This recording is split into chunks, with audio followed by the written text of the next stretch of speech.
हरिओम. चिंतन. प्रवचन क्रमांक 91.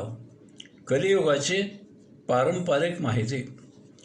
कलियुगाच्या या प्रवचनामध्ये वेद, उपनिषदे, पुराणे यामधून आपल्या द्रष्टया ऋषीमुनींनी हजारो वर्षांपूर्वीच जे सांगितले आहे आणि आज कलियुगाच्या सुरुवातीच्या फार अत्यल्प काळामध्येच आपल्याला त्याचा प्रत्यक्ष अनुभव मिळत आहे, त्याबद्दल जाणून घ्यायचे आहे.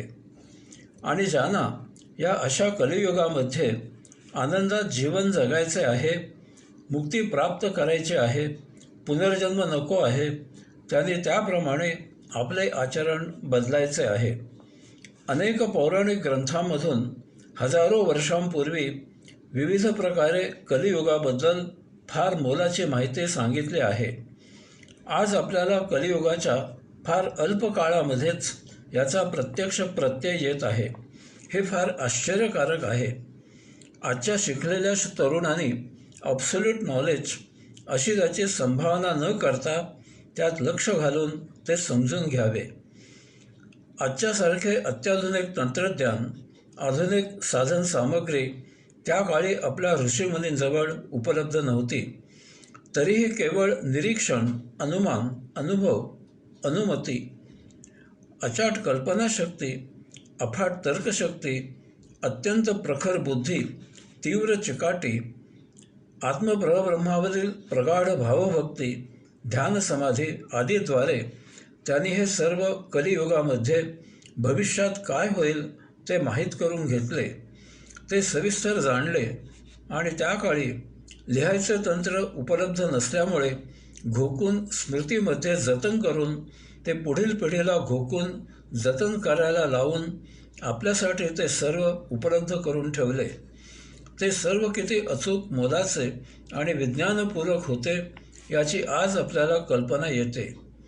आपल्या पिढीवर या अनाम प्रसिद्धी परांमुख ऋषीमुनींचे फार थोर उपकार आहेत. मी इथे स्थलकाल संकोचास्तव या ग्रंथांचा संदर्भ न देता, सविस्तर न सांगता, संक्षिप्तपणे फक्त सारांश रूपाने गोषवारा सांगत आहे. तसेच काही वेळा केवळ आपल्याला अधिकार आहे की नाही अशा संभ्रमावस्थेत त्या काळी काही गोष्टी श्रीकृष्ण, नारद अशा प्रभृतींच्या नावाने सांगितल्या जात होत्या. कलियुगावरील 2 प्रवचनांनंतर या प्रवचनाला माझा काही विशेष हेतू आहे. तो या प्रवचनांच्या मालिका संपली की तेथे एक तात्पर्य म्हणून सांगणार आहे. पूर्वीच्या पद्धतीप्रमाणे प्रथम कलियुगाबद्दल रूपक सांगितले आहे आणि त्यानंतर त्या रूपकाचा बोध अर्थ सांगितला आहे. आपण एक एक समजून घेऊ. एकदा पांडवांनी सुरू झालेल्या कलियुगाबद्दल श्रीकृष्णाला माहिती विचारली. त्यावेळी श्रीकृष्ण पांडवांना म्हणाला, तुम्ही निरनिराळ्या ठिकाणी जंगलात जा आणि ज्यावेळी तुम्हाला तुमच्या दृष्टीने काहीतरी विशेष, विचित्र, विस्मयकारक असलेले आढळेल त्यावेळी माघारी येऊन मला सांगा, म्हणजे मी त्यांचा बोध अर्थ काय आहे ते सांगतो. ते कलियुगाचे वर्णन असेल. श्रीकृष्णाने सांगितल्याप्रमाणे पांडव वेगवेगळ्या ठिकाणी जंगलात गेले आणि जेव्हा त्यांना तेथे त्यांच्या दृष्टीने काहीतरी विशेष, विचित्र, विस्मयकारक असलेले आढळले त्यावेळी माघारी येऊन त्यांनी ते श्रीकृष्णाला सांगितले.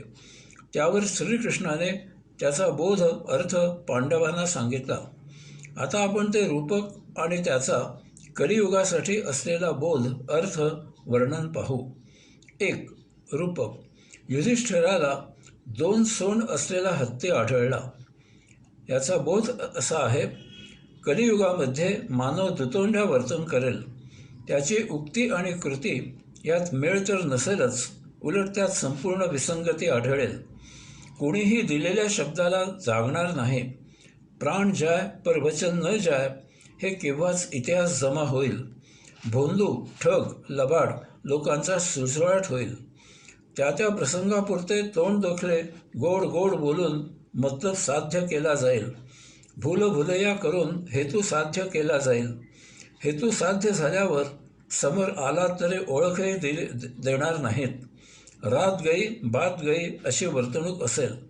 पायरी चढून झाली की मी ती मोडून टाकतो अशी शेखी मिरवली जाईल. यामुळे भोळ्या साध्या सरळ मार्गी लोकांचे जिणे असह्य होईल.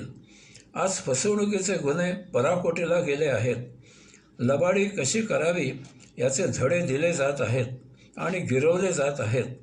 ज्यांनी गुन्हेगारी होणार नाही याची काळजी घ्यायची तेच आता लबाडी उघड न होता कशी करावी याच्या युक्त्या शिकवत गब्बर होत आहेत.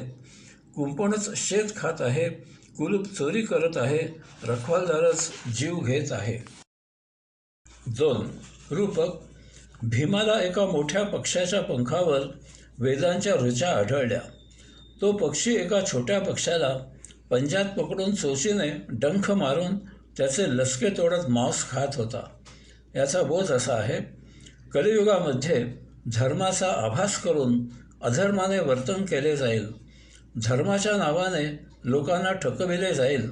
धर्माचे दुकान काढून त्याचा व्यापार मांडला जाईल. आज आपण पाहतो की मंदिरामध्ये धार्मिक विधींचे दर मोठ्या मोठ्या पाट्या लावून झळकत असतात. धर्म ही अफूची गोळी आहे असा वाक्प्रचार सुप्रसिद्ध आहे. धर्माच्या नावाने लोकांच्या भावनांना हात घालून त्यांच्या भावना जागवून भडकावून राज्य केले जाते, सत्ता टिकविली जाते. मंदिरामध्ये नारळ वगैरे देवासमोर ठेवलेले बाहेर मूल्य घेऊन विकले जातात. 2 समूहांमध्ये, राज्यांमध्ये, देशांमध्ये धर्माच्या नावाने युद्ध केले जाते. आज जगाच्या सर्वात जास्त जीवसंहार आणि संपत्तीचा संहार जास्त विध्वंसक धर्माच्या नावाने होत आहे. धर्माच्या नावाने परस्पर सलोखा, सहकार्य, सहजीवन साध्य केले जात नाही. परधर्म सहिष्णुता तर केव्हाच इतिहास जमा झाली आहे. धर्माचे सत्य ज्ञान, धर्माची सत्य शिकवण, धर्माची सत्य आवश्यकता याचा विसर झालेला आहे. याऐवजी धर्माचा गैरवापर केला जात आहे. 3. रूपक.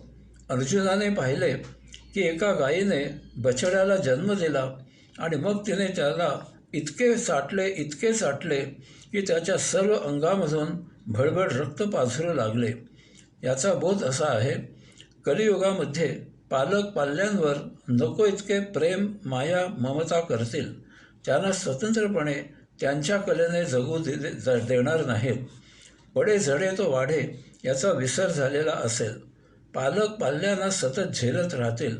त्या कोवळ्या वयात पालक पाल्यांवर त्यांची स्वतःची मते लादतील. त्या निरागस वयामध्ये पालक त्यांच्या जीवन जगण्याची मते पाल्यांवर ठसवतील. आज पाल्यांची आवड निवड कल पाहिला जात नाही. प्रत्येक बाबतीत पाल्यांच्या नित्य कार्यक्रमात लक्ष घालून ढवळाढवळ केली जाते. पाल्यांना त्यांच्या इच्छेने स्वतंत्रपणे काहीही करू दिले जात नाही. यामधून लहान सहान क्षुल्लक गोष्टीही सुटत नाहीत. यामुळे आयुष्यावर सूड घेण्याची मानसिकता त्या लहान वयातच पाल्यांमध्ये तयार होते. यामुळे लहान वयात जे जे करायला मिळत नाही ते सर्व विकृत मनोवृत्तीने ही मुले मोठे झाल्यावर दाम दुप्पट करून वचपा भरून काढतात. आपल्या मुलाने कसे मोठे व्हावे, त्याने काय शिकावे, काय करावे याची पालकांचीच मते असतात. त्याप्रमाणे ते मुलांना तसे करायला प्रोत्साहित करतात. यामुळे मुलांना जीवनामध्ये स्वातंत्र्य मिळत नाही. ती एकलकोंडी, भूमी, मितभाषी होतात. हळूहळू मनोरुग्ण होतात. 4. रूपक. नकुलाने पाहिले की एका ठिकाणी 4 बाजूला 4 विहिरी होत्या. त्यात तुडुंब पाणी भरलेले होते. परंतु त्यांच्या मध्यभागी एक विहीर होती. ती कोरडी होती. तिच्यामध्ये पाणी नव्हते. याचा बोध असा आहे, कलियुगामध्ये गरीब आणखी कंगाल होत जातील आणि श्रीमंत आणखी धनवान होत जातील. परंतु असे धनिक त्या गरिबांची पर्वाही करणार नाहीत. आज आपण पाहतो की श्रीमंत धनवानांच्या आजूबाजूला दारिद्र्याने गांजलेले, अन्नान्न दशा असलेले, लज्जारक्षणार्थही कपडे नसलेले, धर्तीवर कसे तरी थंडी, ऊन, वारा, पाऊस सहन करत उघड्यावर राहत असलेले आढळतात. याचवेळी त्यांच्या आसपास मौज, मजा, चंगळ, धमाल करत वारेमाप कोट्याने द्रव्य उधळत डामडौलात दिमाखात जगणारे आढळतात. धनधाडग्यांच्या मुलांच्या लग्न समारंभात त्यांच्यासारखेच त्यांच्या त्या तथाकथित इभ्रतीला शोभतील असे हजारो धनेश्वर लांबलचक गाड्या उडवत झकपक कपडे घालून उंची प्रसाधनांचा घमघमाट सोडत जमतात. त्यांच्या दिमतीला 100 प्रकारचे अन्नपदार्थ केलेले असतात. त्याच्या आसपास कचऱ्याच्या पेटीत कुत्र्यांना बाजूला हाकलत त्या ढिगाऱ्यात सापडलेली शिळी उष्टी खरकटी सुकलेली भाकरी पाण्याच्या घोटाबरोबर गिळत गरीब आपल्या त्या खपाटीला गेलेल्या पोटात भुकेसाठी ढकलत असतो. मोलमजुरी करणारी कुटुंबे, काही अपघाताने दारिद्र्य वाट्याला आलेली कुटुंबे कसे तरी त्यांच्या पाल्यांना 10वीपर्यंत शिकवतात.